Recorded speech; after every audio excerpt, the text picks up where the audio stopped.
ಛೀ, ನೀವು ಗಂಡರೋ ಇಲ್ಲ ಭಂಡರೋ ಅಂತ ಒಬ್ಬ ಪತ್ನಿ ತನ್ನ ಗಂಡಂದಿರನ್ನ ಕುರಿತು ನೇರವಾಗಿ ಕೇಳುವ ಧೈರ್ಯ ಮಾಡಬಲ್ಲಳೆ? ಮಹಾಭಾರತದಲ್ಲಿ ದ್ರೌಪದಿ ಭೀಮನಿಗೆ ಇದೇ ಪ್ರಶ್ನೆಯನ್ನು ಕೇಳ್ತಾಳೆ. ಎಲ್ಲಿ? ಕುಮಾರವ್ಯಾಸ ಭಾರತದ ಅತ್ಯಂತ ರೋಚಕ ಭಾಗವಾದ ಇನ್ನು ಹುಟ್ಟದೇ ಇರಲಿ ನಾರಿಯರು ಎನ್ನ ಓಲು ಪದ್ಯಭಾಗದಲ್ಲಿ. ಪಾಂಡವರು ಅಜ್ಞಾತವಾಸದಲ್ಲಿದ್ದಾರೆ. ದ್ರೌಪದಿ ವಿರಾಟರಾಜನ ರಾಣಿ ಸುದೇಶ್ನೆಯ ಬಳಿ ಸೈರಂದ್ರಿಯಾಗಿ ಕೆಲಸ ಮಾಡ್ತಿದ್ದಾಳೆ. ಅಲ್ಲಿನ ಸೇನಾಪತಿ ಕಾಮುಕ ಕೀಚಕ ಅವಳನ್ನು ಪೀಡಿಸ್ತಾ ಇದ್ದಾನೆ. ಅಷ್ಟೇ ಅಲ್ಲ, ರಾಜಸಭೆಯ ಎದುರೇ ಅವಳನ್ನು ಒದ್ದು ಅವಮಾನ ಮಾಡಿದ್ದಾನೆ. ಈಗ ದ್ರೌಪದಿಗೆ ವಿಪರೀತ ಕೋಪ, ದುಃಖ. ಈ ವಿಷಯವನ್ನ ಯಾರ ಹತ್ರ ಹೇಳ್ಕೊಳ್ಳುವುದು ಅಂತ ಯೋಚಿಸ್ತಾಳೆ.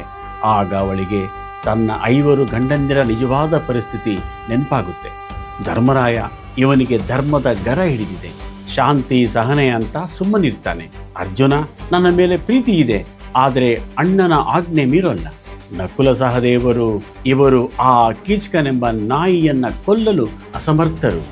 ಹಾಗಾದರೆ ಉಳಿದವನು ಒಬ್ಬನೇ, ಅವನು ಕಲಿಭೀಮ ಮಾತ್ರ.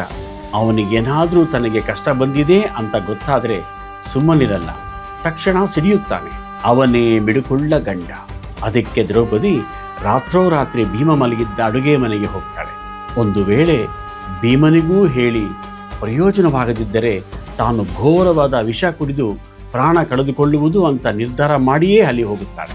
ನಿದ್ರೆಯಲ್ಲಿ ಆ ಸಿಂಹವನ್ನು ಎಬ್ಬಿಸಿದಂತೆ ಭೀಮನ ಹತ್ರ ಹೋಗಿ ಅವನ ಮುಸುಕು ತೆಗೆದು ಗಲ್ಲ ಹಿಡಿದು ಎಬ್ಬಿಸ್ತಾಳೆ. ಭೀಮ ಎದ್ದು, ಯಾಕೆ ಇಷ್ಟು ರಾತ್ರಿಯಲ್ಲಿ ಬಂದಿದ್ದೀಯಾ? ನಿನ್ನ ಮುಖ ಯಾಕೆ ಬಾಡಿದೆ ಅಂತ ಪ್ರೀತಿಯಿಂದ ಕೇಳ್ತಾನೆ. ದ್ರೌಪದಿ ಕಣ್ಣೀರಿನಿಂದ ತನ್ನ ಸಂಕಟ ಹೇಳಿಕೊಳ್ತಾಳೆ.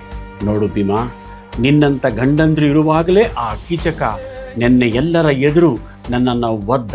ಇಷ್ಟಾದರೂ ನಾನು ಬದುಕಿರಬೇಕಾ? ನನ್ನ ಮಾನ ಪ್ರಾಣ ನೀನಾದರೂ ಉಳಿಸು ಅಂತಾಳೆ. ಆದರೆ ಭೀಮ ತಕ್ಷಣ ಒಪ್ಪಲ್ಲ. ನೋಡು ದ್ರೌಪದಿ, ಧರ್ಮರಾಯನ ಆಜ್ಞೆ ಎಂಬ ಹಗ್ಗ ನಮ್ಮನ್ನು ಕಟ್ಟಿ ಹಾಕಿದೆ. ನಾನು ಕೀಚಕನನ್ನು ಕೊಂದರೆ ಹೆಂಡತಿಗಾಗಿ ಅಣ್ಣನ ಮಾತು ಮೀರಿದ ಅಂತ ಜನ ಬೈತಾರೆ ಅಂತ ಸ್ವಲ್ಪ ಹಿಂದೇಟು ಹಾಕ್ತಾನೆ. ಭೀಮನ ಈ ಮಾತು ಕೇಳಿ ದ್ರೌಪದಿ ರೌದ್ರಾವತಾರ ತಾಳುತ್ತಾಳೆ. ಅವಳಿಗೆ ತಡೆಯಲಾರದಷ್ಟು ಕೋಪ ಬರುತ್ತೆ. ಇಲ್ಲಿ ಅವಳು ಆಡುವ ಮಾತುಗಳು ಎಂಥವರ ರಕ್ತವನ್ನೂ ಕುದಿಸುತ್ತೆ. ಹೆಂಡತಿಗೆ ಕಷ್ಟ ಬಂದರೆ ಒಬ್ಬನೇ ಗಂಡ ಇದ್ದರೂ ಪ್ರಾಣ ಕೊಟ್ಟು ಕಾಪಾಡ್ತಾನೆ.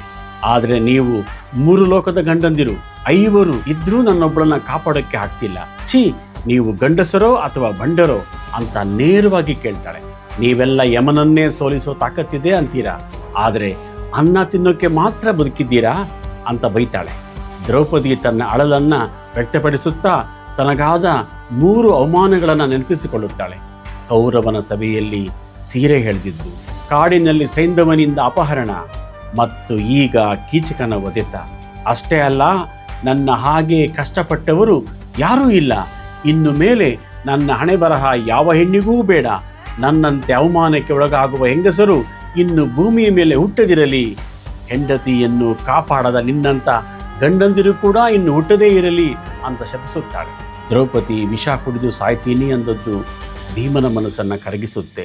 ಅವನ ಕಣ್ಣಲ್ಲಿ ನೀರು. ತಕ್ಷಣ ಅವಳನ್ನು ಹತ್ತಿರ ಕರೆದು ಸಮಾಧಾನ ಮಾಡಿ ಅವಳ ಕಣ್ಣೀರಿನ ಮುಖ ತೊಳೆದು ಒಂದು ಭಯಂಕರ ಪ್ರತಿಜ್ಞೆ ಮಾಡ್ತಾನೆ. ದ್ರೌಪದಿ, ಅಳಬೇಡ.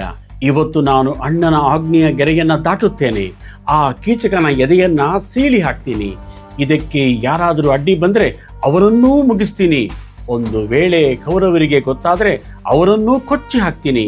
ಕೊನೆಗೆ ಆ ದೇವರುಗಳೇ ಅಡ್ಡಿ ಬಂದರೂ ಅವರನ್ನು ಹಿಡಿದು ಕಲ್ಲಿಗೆ ಉಜ್ಜುತ್ತೀನಿ. ಈ ಮಾತುಗಳಿಂದ ಭೀಮನು ದ್ರೌಪದಿಗೆ ಕೀಚಕನ ಹೊದೆಯ ಖಚಿತ ಆಶ್ವಾಸನೆ ನೀಡಿ ಅವಳನ್ನು ಸಮಾಧಾನಪಡಿಸುತ್ತಾನೆ. ಈ ಸಂಭಾಷಣೆಯು ಕುಮಾರವ್ಯಾಸನ ಕಾವ್ಯದಲ್ಲಿ ಶೌರ್ಯ ಮತ್ತು ಸ್ವಾಭಿಮಾನಕ್ಕೆ ಇರುವ ಮಹತ್ವವನ್ನು ಎತ್ತಿ ತೋರಿಸುತ್ತದೆ. ಈ ಇಡೀ ಪದ್ಯಭಾಗದಲ್ಲಿ ದ್ರೌಪದಿಯ ಸ್ವಾಭಿಮಾನ ಮತ್ತು ಭೀಮನ ಪರಾಕ್ರಮವೇ ನಿರೂಪಣೆಗೊಂಡಿದೆ.